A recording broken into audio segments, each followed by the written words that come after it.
maior poder que ele me dá, eu tinha recebido, que era dessa pacificação inimaginável. Dessa paz. Que me preparou para viver em qualquer circunstância da existência. Isso você estava com 18 anos? Para 19. 18 para 19. Aí a história correu no Amazonas todo, e em Manaus. Aí o dono da TV Globo de Manaus, o Dr. Felipe Dal, que tinha crescido com meu pai, eram amigos de infância, falou: Caio, eu tô sabendo que o teu filho virou um negócio. Ele já era doido, mas agora tá mais doido ainda. Só que tem gente à beça. Acreditando na loucura dele. Mudando, sendo transformada. Traz ele aqui. Aí ele me levou lá com 19 anos, o Dr. Felipe Dal falou: menino, rapaz, que fenômeno é esse? Você tem a sabedoria de um idoso, eu vi você falando, fiquei chocado. Você não quer ter um programa de graça aqui na minha TV? E aí eu disse: é claro, eu quero é comunicar o que está dentro de mim. Eu quero passar adiante o que eu estou sentindo e o que eu estou recebendo, de alguma provando maneira. E praticando e experiencialmente demonstrando para mim e para os outros a praticabilidade dessa possibilidade. Perfeito. Aí ele me deu um horário. Naquele tempo a Globo não tinha ainda a rede toda, a Rede Globo. Eles davam intervalos de 3 horas para as programações locais poderem ter a sua comunicação. Para receber o sinal, para entrar no... vinha em tartaruga pela Embratel. Isso mesmo. Aí, pois bem, me deram um horário nobre, domingos de 6h30 da tarde às 7 horas da noite. Nobríssimo, Nobre. Que hoje não aconteceria. Jamais. Foi tudo na época certa. O João Roberto Marinho e o Dr. Roberto até me deram um horário de graça que eu usei durante mais de uma década aqui na TV Globo, Brasil inteiro, abrindo a programação de sábado, mas aquele horário de 6h30 da tarde até as 7 da noite é totalmente impossível. Hoje não aconteceria. Jamais. Sim. E aí eu usei anos aquele horário. Lá em Manaus, no Amazonas. Na rede amazônica de televisão. Amazonas, Roraima, Rondônia, Acre, Amapá. Aí explodiu, foi para o Recife, foi para São Luís. Pegou norte, foi se estendendo fui a primeira pessoa a transmitir via satélite de Manaus para o resto do Brasil em rede, morando lá. Aí aquela coisa cresceu tanto que ficou impossível morar lá. Eu tive que mudar de volta para o Rio, que era um bom hub para mim, por causa do Santos Dumont e do Galeão e as viagens diárias que eu comecei a fazer com 20 anos, 20 e poucos anos. E aí eu vim para cá, casei, tive meu primeiro filho com 20 para 21 anos, por isso ele já está fazendo 50. Muito novinho. Tudo foi muito precoce. E vim assumir um pastorado aqui na cidade de Niterói. Comecei a viajar da pelo Igreja Brasil, Presbiteriana. Igreja Presbiteriana Betânia, em Niterói, sucedendo um dos maiores pregadores da história da Igreja Presbiteriana do Brasil, que era o reverendo Antônio Elias, que me chamou para vir sucedê-lo. Ele já tinha feito 70 anos na Igreja Presbiteriana, aos 70 anos. O ministro é aposentado compulsoriamente. Aí ele pediu para eu vir tomar o lugar dele, eu tinha as minhas coisas, as expandi aqui, aí outro mundo começou a saber, aqui, ali, acolá. Aí eu comecei a ser levado pela Terra para muitos lugares do planeta, fui espalhando esse negócio, adorava escrever. Levando o Evangelho. Levando o Evangelho. Você, na realidade, pegou o Evangelho, é isso que eu tenho para dizer. E quero encarnar isso. Quero deixar claro que a força do Evangelho não está na teoria, está na prática. E na simplicidade. E não na religiosidade, nos ritos, nas institucionalizações, nas profissionalizações, nas hierarquizações. Não, é de gente para gente, é como Jesus praticou, como ele queria que fosse, como é quando é genuíno. E eu fui fazendo isso e se alastrou nos anos 70, 80 e 90. Exatamente. Aí em 90 eu já era presidente da Associação Evangélica Brasileira, que eu tinha ajudado a criar, tinha de fato criado. E reunimos quase 70% do grupo evangélico debaixo daquele guarda-chuva. Porque eu dizia, eles fazem tanta loucura, é ignorância, com muita sinceridade. Era o que eu pensava. Sim, você achava o seguinte, eles não sabem o que é o Evangelho na prática. Na prática. No momento que eles souberem... Eles vão mudar. Eles vão mudar. Isso era o teu pensamento. Eles vão preferir, porque, meu Deus, é tão lindo, como não? Mas que nada. Aí eu comecei, eu já vinha há anos ensinando milhares de pastores, organizava eventos. Não tem pastor no Brasil que nos anos 70, 80 e 90 não tenha ido para os meus eventos todos. Falava todo dia para milhares de pessoas, estava em todas as redes de televisão, de rádio. Tinha artigos aqui no Jornal o Globo, nos outros jornais. Todo domingo eu escrevia. Com o Merval, escrevia o editorial do Globo, eu escrevia o editorial do Povo, e em vários outros, repercutia para o Brasil inteiro, e ia para New York Times, algumas coisas que a gente fazia, jornais do mundo todo cobrindo, Der Spiegel na Alemanha, ia pregar na Alemanha, reunia 100 mil pessoas em estádios durante 15 dias, a mesma coisa na Inglaterra, 80, 100 mil pessoas. Então, você virou um fenômeno pop, literalmente, numa época que falar sobre o evangelho não era pop. Não. Não era, absolutamente. Era, todo mundo dizia, é uma pena que seja só ele. Uhum. Aí, conclusão, quando se criou a Associação Evangélica Brasileira, e eu fui mostrando todas as alternativas para a gente ser bom, bonito, agradável, na simpatia do povo, manifestar uma igreja que tivesse a cara de Jesus e do Evangelho, eu vi que ninguém queria. E eles começaram a ter a coragem de me dizer, Caio, tudo o que você diz está certo, só não dá certo. Não dá certo. A gente quer dinheiro, Caio. Você é que entrou numa que só quer o Evangelho. O que você colocar era extremamente libertador para quem recebia e entendia. Né? Não dependia de nada nem de ninguém para você ter esse contato com a energia de Cristo. Isso. Você estava dando ali autonomia, tá? Que o Evangelho é isso, a prática é isso, e você atinge essa conexão quando você entra nesse caminho. E ensinando as pessoas a andarem com as próprias pernas, o que a religião odeia. Porque ela quer encabrestar, conduzir, manipular, dominar, controlar, determinar, lavagem cerebral, indicar em quem vota, como vive, como transa, como não transa. Meu Jesus, é uma coisa horrorosa. E aí, quanto mais eu presidia aquilo, mais eu chegava à conclusão acerca da minha inadequação absoluta para continuar a ser líder evangélico no Brasil. Quando nós chegamos em 94, eu chamei um dos meus filhos, que trabalha comigo até hoje, o Davi, falei, filho, eu não aguento mais. Aí ele falou, pai, o que você vai fazer? Dizer, desculpem, foi um engano. Não, o evangelho nunca foi um engano. Né? Eu digo em relação a ser presidente da Associação Evangélica. Desculpa, foi um engano, eu estou indo para outro lugar. Para onde é que você vai? Para Luanda? O que você quer fazer? Não tem alternativa, você já foi longe demais, você virou uma figura mundial. Então, não adianta, pai. Segura a onda aí. Eu falei, eu não sei se eu seguro essa onda. Aí eu aguentei mais 4 anos, até 98. Em 98 eu falei, não. Chega. Eu vou, assim eu estou perdendo a minha alma. Se eu continuar assim, eu vou ficar igual a esse pessoal. E é tudo que eu não quero. Eu prefiro manter a singeleza dos meus 18 anos, quando éramos eu, Jesus. Eu subia no banco da praça, falava com aquele monte de malucos que choravam, que entendiam, que criam e que eram sinceros, do que no meio dessa hipocrisia institucionalizada, generalizada, onde cada vez mais tudo piora e não vejo meios de que isso venha a melhorar, porque eles não querem. As minhas conversas, por exemplo, com o Macedo, foram umas 5 ou 6 conversas íntimas. Ele é muito franco. Macedo pode ser acusado de qualquer coisa, mas ele diz na lata o que ele pensa. E ele falou, cara, tudo que você fala é evangelho puro, só que aqui na minha igreja é proibido pregar isso aqui, porque dá azar. Dá azar esse negócio de amor, misericórdia, compaixão, solidariedade, acolhimento, carinho, só faz a gente gastar dinheiro e não arrecadar. Então eu só boto o nome de Jesus lá na porta. Jesus Cristo é o Senhor. Agora aqui dentro o que vale é Moisés, Velho Testamento, por isso o templo é de Salomão. É tudo que propõe barganha, sacrifício. Como a gente não pode mais matar ovelha, nem cabra, nem bode, nem nada disso, eu substituí o sacrifício de sangue por grana, que é o sangue do trabalho desse pessoal. É mais do que o dízimo. Porque eles pedem muito mais do que tudo. E aí eu não vou mudar disso. Agora, quem vai ser poderoso na Terra sou eu. Então, assim, e você vai ser uma memória de uma pessoa sincera, só isso. Eu falei, eu prefiro morrer a memória de uma pessoa sincera do que ter esse poder demoníaco que você concentra sobre você.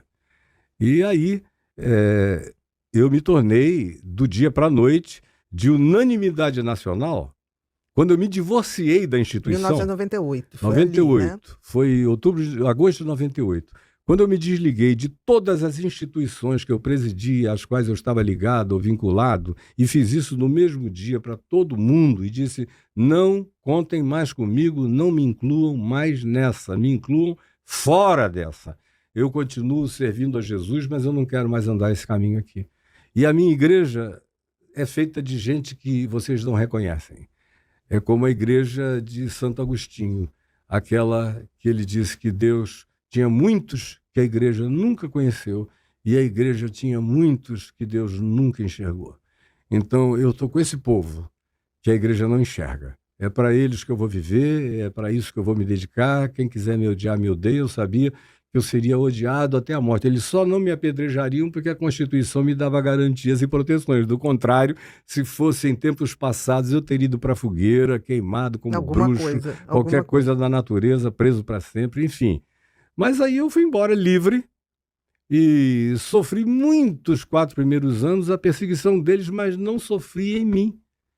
Porque a minha crosta, agora eu estava vindo lá do Paleolítico, estava acostumado como eles eram, as flechas deles não me penetravam e a minha paz superabundava. Cada dia eu fui me tornando um homem de novo mais pleno, voltei aos 18 anos com maturidade de um homem cada vez mais maduro, adulto e sensato, e isso já vai fazer agora, foi em 98, você tem ideia, daqui a pouco faz 30 anos, que eu vivo desse modo, sem nenhum arrependimento.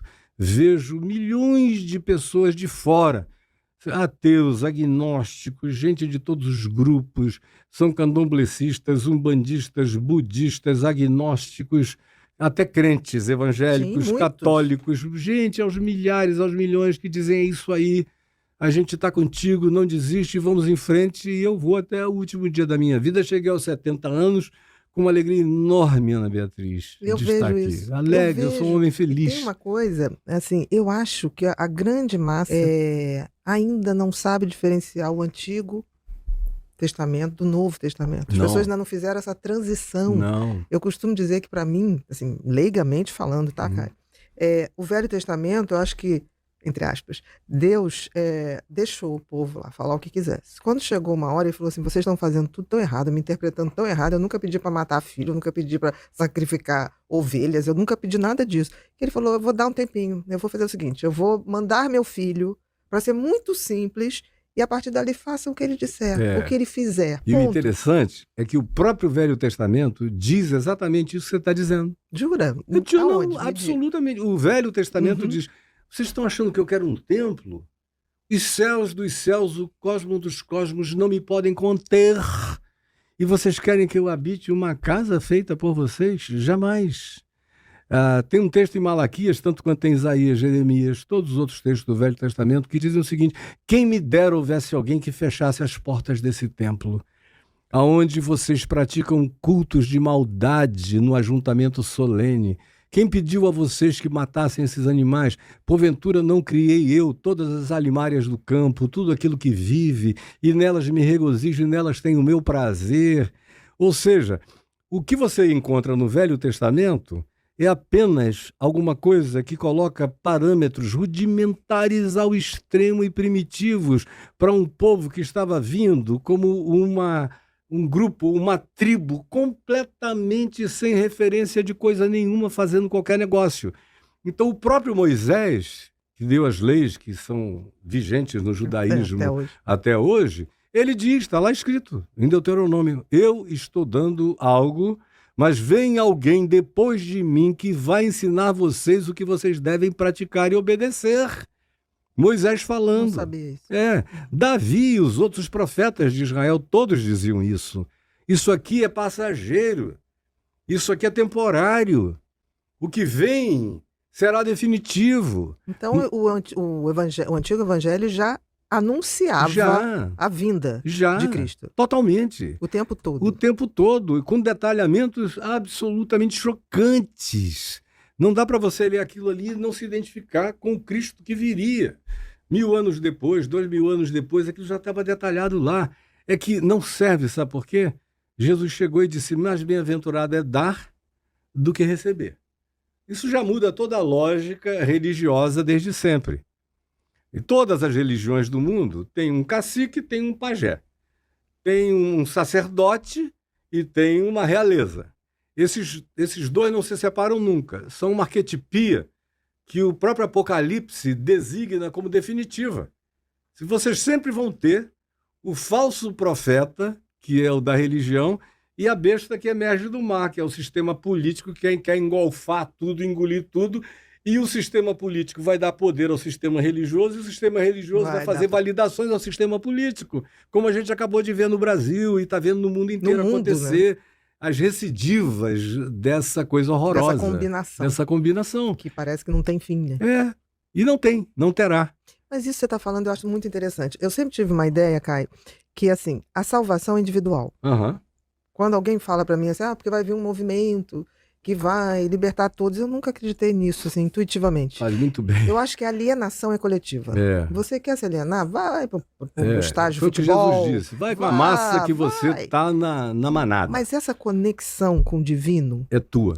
É individual. Foi o que aconteceu com você quando de repente você virou lá, foi no Igarapé e ali você... E foi a minha tese de ordenação ao ministério teológico, quando a igreja presbiteriana quis me ordenar de qualquer jeito, e eu falei que eu não queria a formalização do ensino deles, porque eu não acreditava em nada daquilo. Eu já vinha lendo muito mais do que eles recomendavam que os seus alunos de teologia lessem, e também estava lendo muita filosofia, muita história, muita antropologia, muita psicologia da religião, pela percepção de outros. Enfim, eu tive um interesse polimorfo herdado do meu avô e do meu pai, que é, como você perguntou, como é que se fabrica isso? Com essas mãos, com essas influências. Pois bem, aí eu escrevi uma tese que era antitese. Eu até falei ao meu pai, eu vou escrever uma tese para eles não me ordenarem, papai. Vou convencê-los. De que eu estou muito melhor sem eles. Aí escrevi uma tese, o que Deus sempre fez, faz e fará fora de todas as instituições religiosas.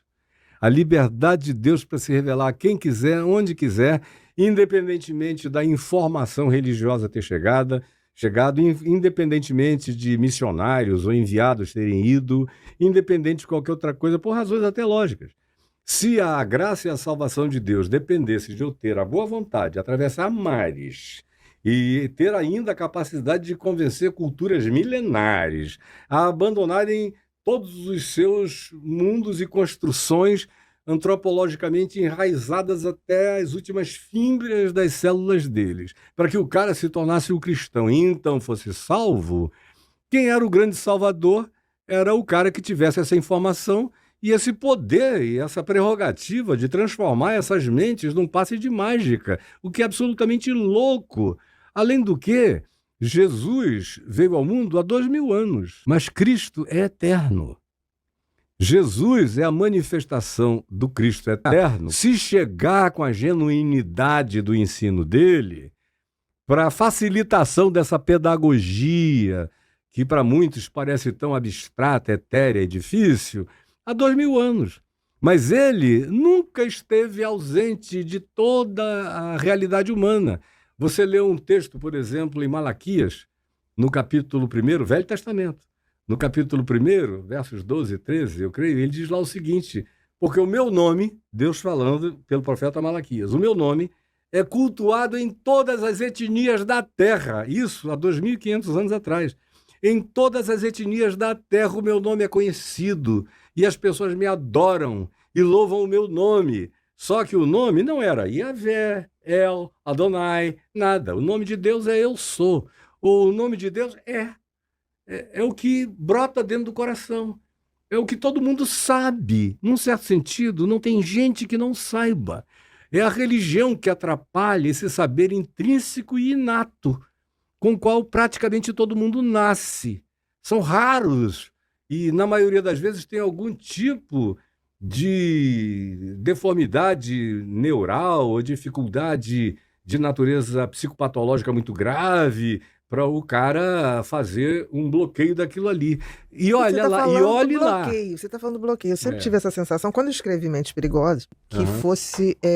Que eles não sejam também criaturas criadas por essa energia maior. Que eu chamo de energia suprema. Eu chamo de energia suprema. Até porque todos nós derivamos desta energia suprema. Todos e tudo. Né?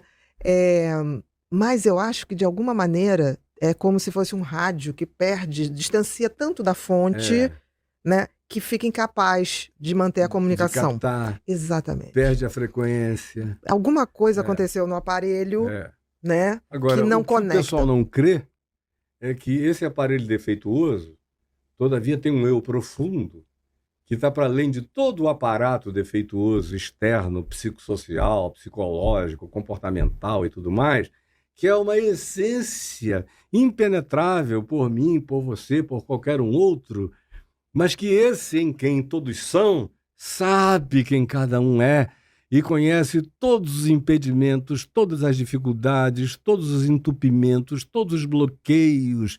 E assim como eu vou, na minha limitação, a essência de um filho, ele com capacidades para além do que o nosso vernáculo consegue definir, penetra nessas entranhas, de modo que é por isso que Jesus disse: não julgueis, para que não sejam julgados, porque essas coisas, como Paulo disse, só vão ser conhecidas quando Deus abrir os tesouros do coração humano.